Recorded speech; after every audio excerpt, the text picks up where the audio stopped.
Did you know that Angelenos historically have had such a tough time learning the order of the 9 main streets that form the primary grid of downtown Los Angeles that, long, long ago, someone produced a jingle that borders on a nursery rhyme to help them remember?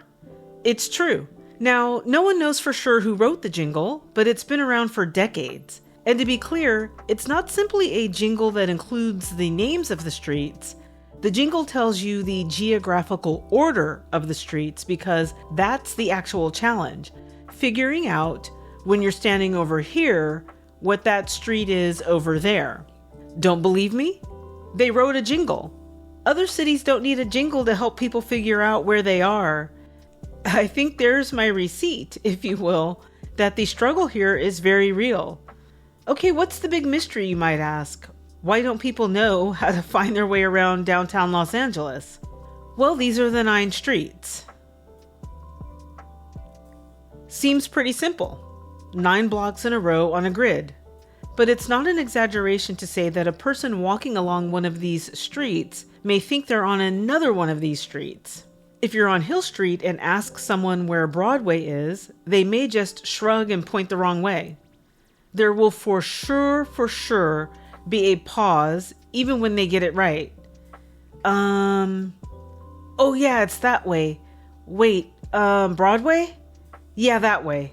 Yeah, it's that way, is kind of how the conversation will go.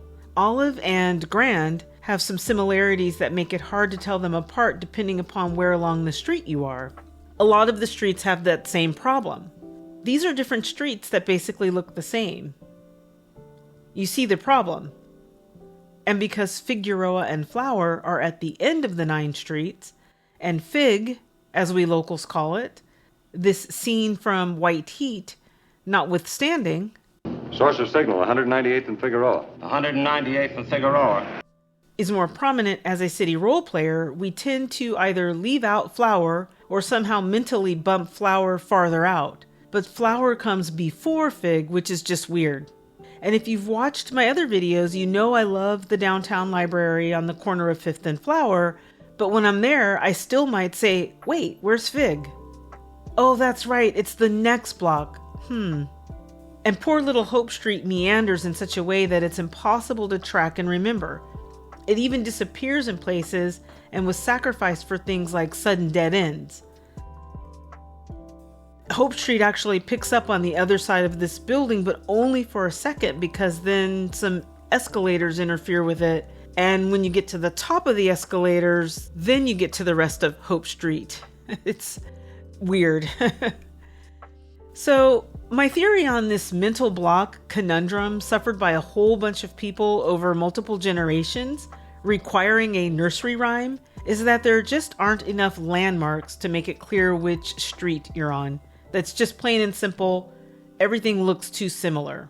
I mean, sure, Broadway still has the original 12 movie theaters from the early days of film where Charlie Chaplin, Buster Keaton, Mary Pickford, and the like premiered their films, and those theaters definitely function as landmarks. And Broadway also has hundreds of shops that the other streets don't have. But otherwise, the streets look largely the same, including Broadway, depending upon your vantage point and whether you can see the storefronts.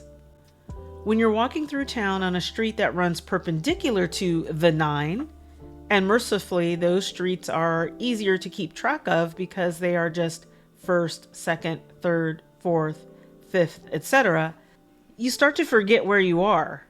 You rely heavily on the street signs. The minute you get to a corner, you're checking that sign.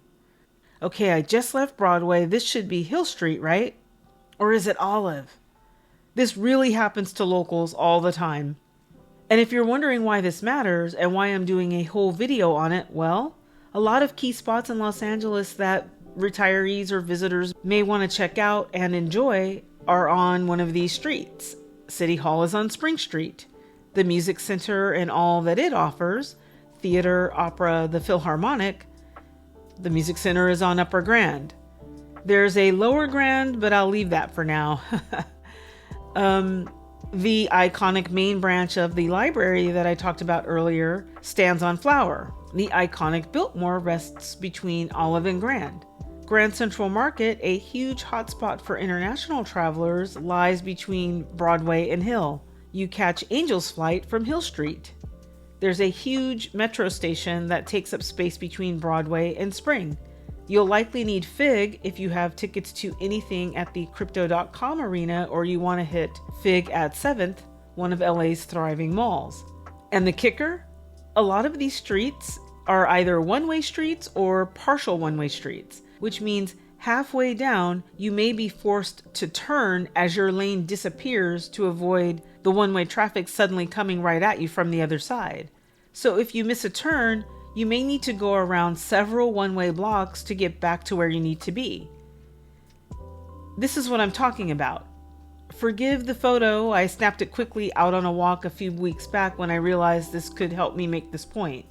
But you can see here that Olive is a two-way street on this side, but it's a one-way street on the other side. Those cars are all coming the same way. Here's a close-up of that car there, facing the cars all coming his way. Meanwhile, 5th Street is also a one-way street. Everybody here has to turn right onto 5th and head towards Grand and hope, no pun intended, that Grand works for them, that they can turn left or right and get back to where they were headed, which was south through downtown LA. By the way, those one-way streets make a bit of dialogue from a film I love, Heat, virtually impossible. And I want to block northbound Flower at 6th. I love you, Al, but the problem is Flower is a one-way street heading in the southbound direction. If you head north on Flower towards 6th, you're going the wrong way on a one-way street. Here's that exact corner. I'm facing north, those cars are all facing south, but I digress. And it's a Pacino character, so anything's possible. And with De Niro and the late great Val Kilmer in the mix, making this a most excellent film for the ages, I think we have to let it slide. Take the heat off me for another job. But back to our problem. Traffic signs may also prohibit a left turn during several hours in the day, leaving you to guess the best right turn way out of your traffic bind. If I go straight for 2 blocks and turn right on 5th, then go toward, Hill? Grand? And your GPS will definitely be helpful, but it may not know about the limited left turns during certain hours. And GPS technology didn't exist when the poor lost soul made up the jingle. But even with your GPS, you won't have a lot of time to reorient yourself visually on a busy LA street. Remember, a lot of it looks the same, and you may need a quick lane change to avoid missing a turn and being back in a one-way street abyss. I've seen rideshare drivers get caught up in the downtown street madness, and we know they all have GPS in their car. You're constantly debating whether to backseat drive and tell them, no, you need to start getting over, you're going to get stuck, and risk getting 1-starred, or just getting stuck and riding it out as the driver works it out. So what's a local or a transplant to do? Well, you learn that jingle I mentioned at the top of the video. Silly as it is, it works. It goes like this. From Main we spring to Broadway, then over the hill to Olive. Oh, wouldn't it be grand if we could hope to pick a flower at Figueroa?